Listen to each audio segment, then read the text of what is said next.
Okay. Yajanendra, I am Arvinder Jain, International Mahavir Jain Mission President, which is also known as Jain Ashram.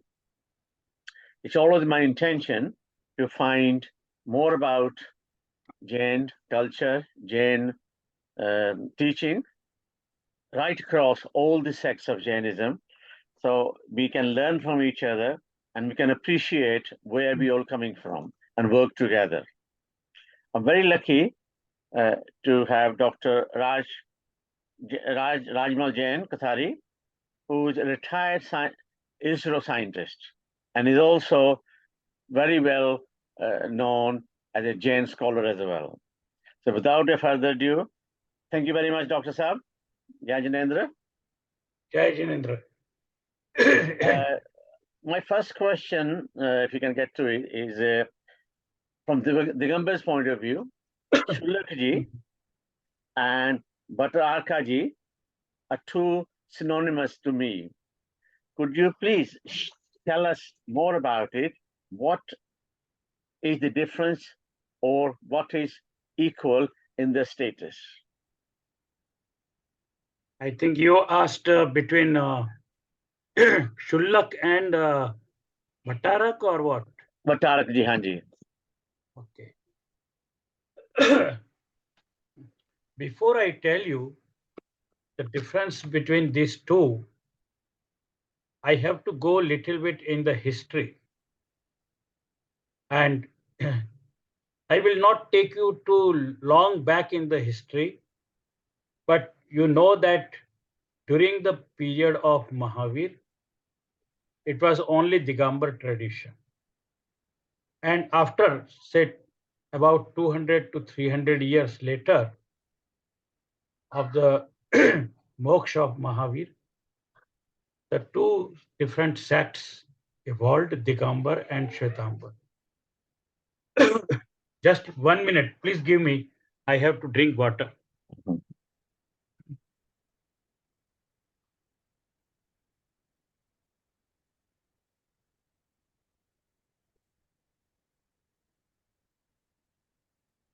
Sorry, Arvinder ji. Again, we will start. Yeah. Okay. Please continue, please. Yeah.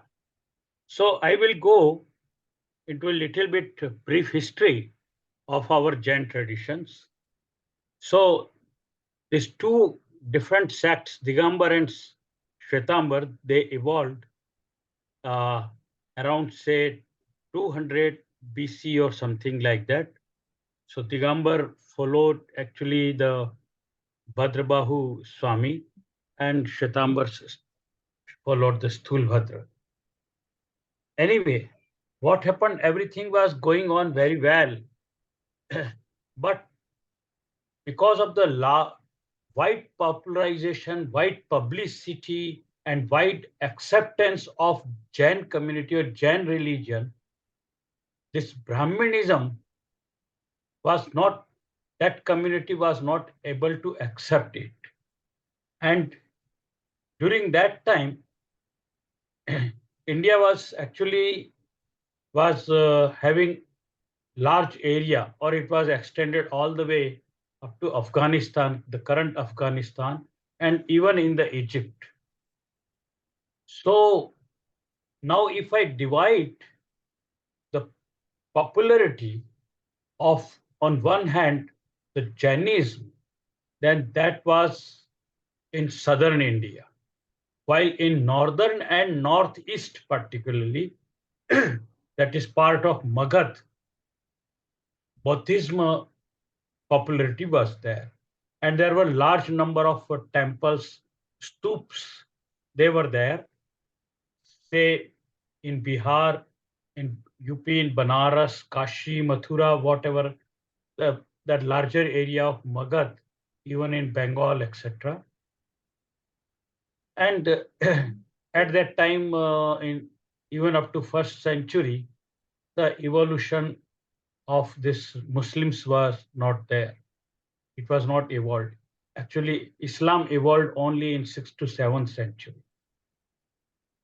Now, Brahmanism, they had been trying to make their visibility strongly all over this Magad, that is the total empire, or now what we say India, but Greater India, Brahad Bharat, okay, which included all, I mean, Iran, Egypt, Yunnan, etc., up to the Red Sea, Lal Sagar ke kinare tak.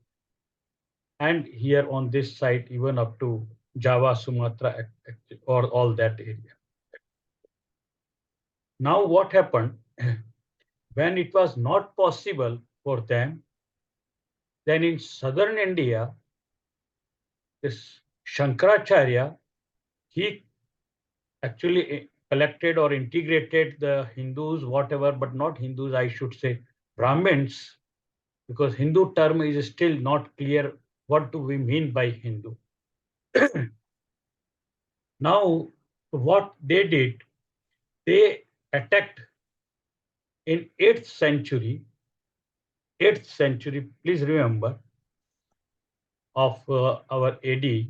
So in 8th century in Karnataka, Tamil Nadu, Kerala, whatever now we call Andhra Pradesh, Telangana, etc., whole South India, which was thickly dominated by Digambar Jains, it was attacked by those Shankaracharya community, that is Brahmins. And they killed almost more than 8,000 monks, Muni, Nagna Muni at that time. And what they say, not killed, but घानी जो बोलते हैं, that crusher, घानी में piece डाला था. Oh, and the blood, actually, all that Kaveri was full of blood at that time. Krishna, Kaveri, both rivers. And they also burnt, put on fire all the canonical texts, Shastras, which were actually burning for several months. And forcefully, then they occupied, or I should say invaded, our temples, what we call nowadays Tirupati, then in Meenakshi Mandir, and Padmanabhan, etc., many, and even the Shravan Belgola. Now, because along with the many that Nagna Munis, many Shravak followers like you and me, they were also killed in thousands or maybe in lakhs at that time. And as a result, finally, when such big cruelty took place, so what happened? Finally, I mean, some kind of a compromisation was to be done. They asked that if we will not give Tirupati, Meenakshi, and all other temples, many temples, which actually now belong to them, but basically they all were of Jain community, then they told that we will spoil, or we will, I mean, finish up this Shravan Belgola statue. So at the cost of Shravan Belgola statue, we finally, Digambar Jains, they gave Tirupati, Meenakshi temple, Padmanabhan, which is still in Kerala, many temples. You can say thousands of temples they occupied, and they took it over, including of our Mahalakshmi temple in Kolhapur, etc. I heard there were more than 3,600 temples, Jain temples, yes, but taken over by Shankaracharya's group. Shankaracharya. It was about 5,000, but whatever the number is written, that is, you are saying, let us consider that is correct. Yeah. Now, what happened at that time? It was realized that we Jain people, who are the followers of non-violence, purely absolute non-violence, we cannot fight, and we cannot consider this as a war, and we cannot become warriors and kill the people like what they did. So there was some kind of a emergency and consideration that we should have people who can take care of our temples, pilgrimage places, etc. And at the same time, if required, they can accept fight. Okay. So that was some kind of a conclusion which was drawn by all the Jain, whatever the people left at that time. So then this was given the head of that kind of a Veer Sena, or the people who can, I mean, take care of the temples, etc., and pilgrimages, our pious places. So that was a Bhattarak. But now, if Bhattarak himself should have to fight, or he should take care of the temples with whole worship kind of a system. That what we then there was a two culture. It is Pandit and Pujari. So he should be Pandit or Pujari, or he should be placed still at a higher place. At that time, then it was considered that no, he should be little at much higher place, equivalent to somewhere to the our munis, but not the naked muni. Because naked muni, once he becomes muni, then he cannot accept or he cannot fight. He is not allowed to do any kind of violence. So then it was, I mean, told that, okay, in the muni, also we will have lower than muni, at least one or two grades down place. So then it was considered lowest one as a Kshullak, and slightly upper than him is Elak, and then Muni will come. Where do Bhattaraks fit in? No, now I'm coming. Now, so Kshullak and Elak definition, when it was given, then it was also decided, okay, so we will have a parallel system to these two grades in our temples, that is Bhatta Arak, means that the one who is equivalent to this, as well as who takes care of the Arak, means temples, okay? But means head, okay? And Arak. So he was given some kind of a position of Chulla, but not Elak. Elak, now Elak has only one piece of cloth, that is Leon, जिसको हम लंगोट बोलते हैं, that is Kopin. Also it is told Kopin. But Shullak is still lower than that. So he has two clothes, Kopin, langot, as well as the one which he puts on the shoulder. Now, the difference between the Shullak and equivalent this Bhattarak is only that he puts the cloth on the shoulder and that Kopin, but Bhattarak was allowed as per South India tradition,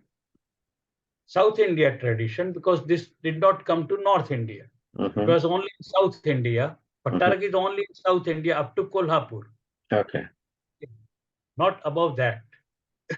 So, in South India, this lungi kind of that wearing system was there. So it was that if he will be similar to Kshullak, then this Shankaracharya people or Brahmanism people, they will try to attack on him. So he should put on something better clothes, I can say like that. But his position will be equivalent to Kshullak. It means he should also be given to, that is our Kamandal and Pichi. So Kshullak also has been given Kamandal and Pichi, and this Bhattarak has also been given Kamandal and Pichi. Now the difference between these two, Kshullak is allowed to sit in the car, or he can also enjoy the aircraft also travel. He can go from one place to other place, and he can eat in a vessel. Okay. कटोरा होता है ना, बड़ा कटोरा. Yes, I understand. Yes, बड़ा कटोरा. That is a bowl. I should say bigger bowl. Bowl, yes. He can eat in that. Bhattarak also can sit down, and this Kshullak also has to take the ahar sitting, not in a standing position. Okay. Neither Kshullak nor Elak are not allowed. Only Muni is allowed to do that. Okay. Now, so because Bhattarak is also wearing clothes, so Bhattarak Sanstha allowed him to sit down and take the food. But whenever he goes out, who Bhattarak, out of his Bhattarak Mutt. Mutt Yes. is the place where he actually resides. So for different temples, many Bhattaraks were actually proposed. Yes. I would like to say here, I would like to say here that there is a town, now it is big city in Maharashtra now, it is Kolhapur. But previously it was in South India because southern part of Maharashtra is still, I mean, it is very close to Karnataka. Okay. So Kolhapur was some kind of a, I mean, capital of Chullak as well as Bhattaraks. Okay. Where some kind of a trainings was being conducted in Kolhapur. So its name is Kolhapur, but Chullapur, it was like that. Okay, earlier name in Prakrit, it was like that. Okay. Now it is converted to Kolhapur, but basically it is related to that. So both were prepared simultaneously. The training was being implemented for both. Because that was the need of the time. And that was because of the need of the time. Or would you say spiritually? Would you say spiritually they were equal? Spiritually, both are equal, and I will give you example also. Okay. Now, but once Chullak, when he goes on Vihar or in some town outside, okay, then he is also offered ahar. And similarly, when Bhattarak goes also outside of his mutt to other town, he is also offered the ahar. Ahar vidhi, by and large, throughout India in the Gambars, for both of this Chullak as well as Bhattarak is same. And now I would like to give you 2-3 examples that in 2017, almost 6 years back, and you might be aware of Mr. Nirmal Sethi, okay, who was president of Bharatvarshi Digambar Jain Society. So we organized one conference in Kenya.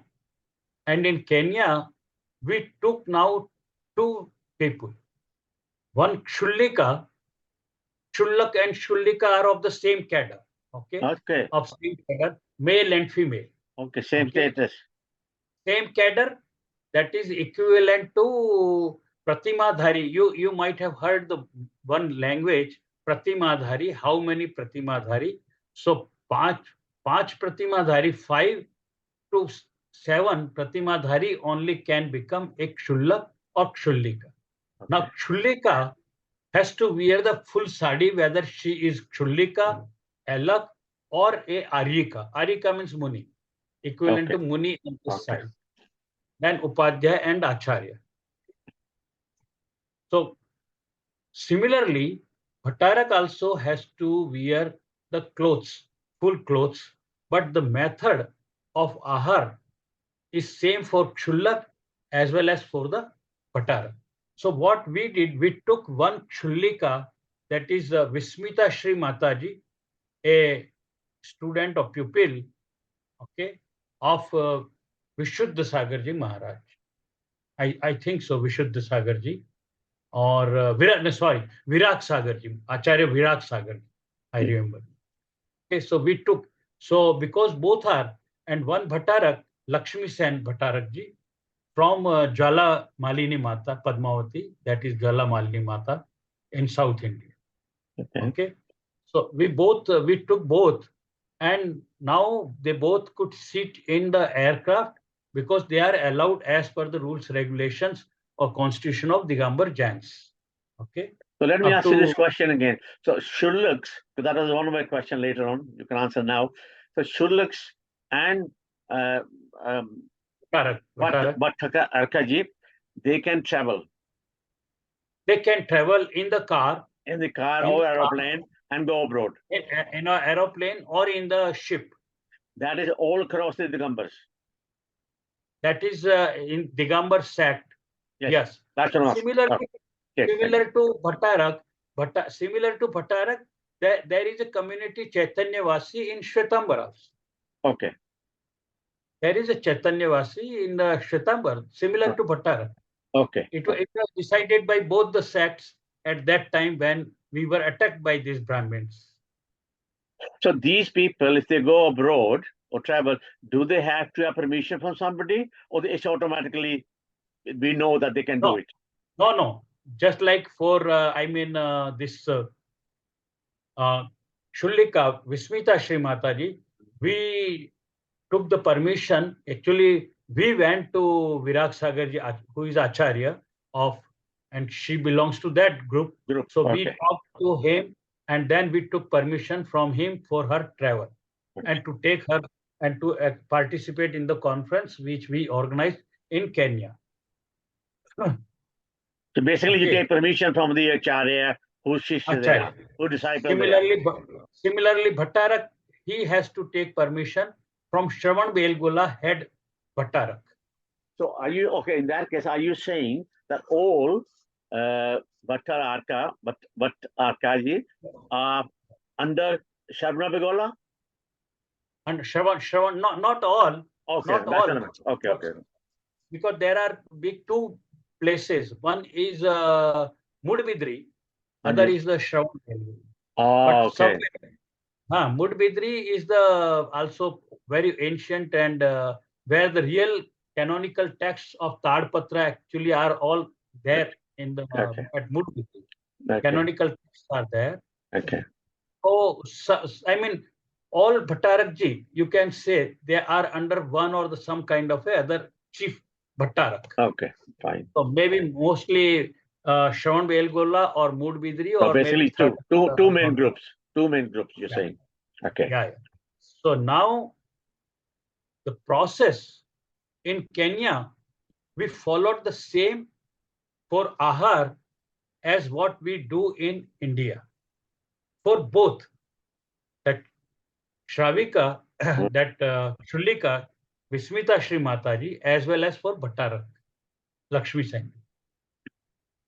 So same procedure was there, and at the same kitchen, you can say, which we developed to prepare the food for them. So we took two people from India also to make the food for them, and then we were offering with the same procedure which we followed for other saints. Okay. Okay. So level of, I should say, Shullak, what you have is, what is that? Hello? Hello? Can you see me? Yeah, I can see you. Carry on, please. Okay. Yeah. And you are able to record me also, right? Yes. Please continue. Okay. Yeah. Yes. So that, and we did this for 7 days because we stayed there and we went some other places in Kenya. So they were able to sit in the bus which we had hired also, because they can travel in India, so they can travel there also. Yeah, no difference. So that is not an issue. And then both that Shullika Vismita Shri Mataji, who basically is an engineer, she did BTech in IT from Nirma University, and then she took this Diksha. So she delivered a very good lecture in Kenya. She delivered about Islam. Very, I honestly tell you, Arvinderji, it was very excellent talk which she delivered. Even Vice Chancellor of that university where we conducted. Are these recorded? Huh? Are the lectures recorded? No, I don't have. No, I don't have that. Okay, somebody might have. I don't have those lectures recorded with me. But I have many photographs, etc. of the Vice Chancellor. I can share those photographs, etc. Okay. So very well, I mean, it was done. And similarly, that is the one example.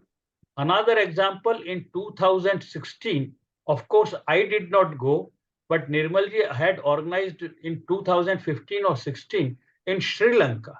Okay. Why I want to cover in this presentation with you Sri Lanka, because Sri Lanka is thickly dominated by the Buddhists also. Okay, so in Buddhists, they were very much inclined with the Jainism, which was there even in Sri Lanka, even before the Buddhists entered over there. Really? Okay. So now they welcomed, our whole this scholars team, and we had organized the similar kind of seminars, symposium in Sri Lanka. Now, what happened? You know that who has written this Bhaktamar Mantunga Acharya, right? Hanji, Hanji. There are many now people who have names Mantunga, Sangapatra, something like that, which are very close to our Digambar tradition as well as Buddha tradition. And that is what we call as a Shraman culture. Yes. Shraman culture you will find in Jainism as well as in Buddhism. Okay, so now we organized in their universities, and same Ahar Prakriya process was done for both Mataji, that is Kshullika Mataji, Vismita Shri, again she, and at that time some other Bhattarak was taken over. Okay. So finally, what I wish to convey, that similar kind of activities, once this was done earlier at that time after this 8th century attack, then later now what happened, I would like to go into some different history, which perhaps many of you are not aware.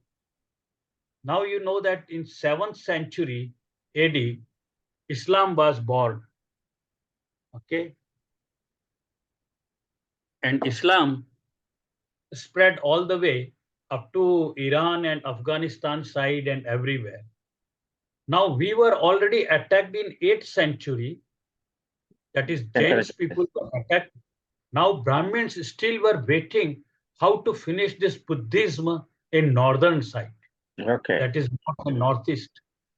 I would like to say, with firm evidences with me, that Banaras, Kashi, Mathura, Bihar, that is Patna, and Munger, then Bengal, etc., they all were thickly populated by Buddha temples and Buddhist stupas, etc. Similar, like large number of temples and Manak stumps, etc., in South India of Jain community. Okay.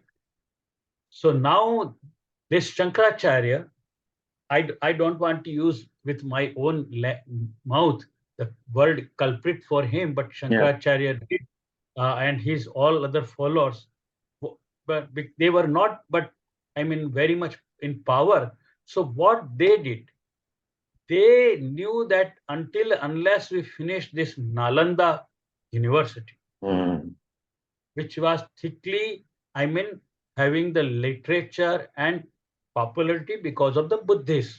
Okay. And many Buddhism, that inscription, Abhilekh jisko bolte hain, on the stones, etc., they were done actually under the rulings when Ashoka was there. Yes. And for your kind information, now by the time of 11th and 12th century, when in large number of places in Asia, what we call Asia, the Muslims now were ruling. So this Brahmin community people, they invited Muhammad Ghori. Muhammad Ghori was not interested. I tell you, he was only ruling in Afghanistan at that time. Okay, the Ghazni, you might have heard the word Ghazni. Yes, yeah.